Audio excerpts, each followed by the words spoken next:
বেঁধে দেওয়া হয় নাই। বলেন, বর্তমান সরকার, অন্তর্বর্তী সরকার কতদিন থাকবে এই সময় কেউ বেঁধে দেয় নাই, তারাও পরিষ্কার করছে না। আমি বলতে চাই, যতদূর সময় আমাদের হাতে আছে এই সময়কে কাজে লাগিয়ে এরা বিদায়ের পূর্বেই কওমি দেওবন্দি উলামা তোলার নেতৃত্বে এই দেশের শাসন ক্ষমতা আমাদেরকে যেতেই হবে। এজন্য আর চুপ থাকার সময় নাই, সময় নষ্ট করার কোন সুযোগ নাই।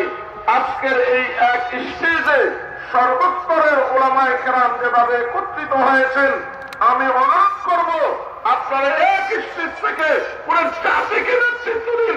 ইনশাআল্লাহ এই দেশে এই সরকারের পরের সরকার হবে কওমি দেওবন্দি তালেবানদের আমলে ইসলামী সরকার।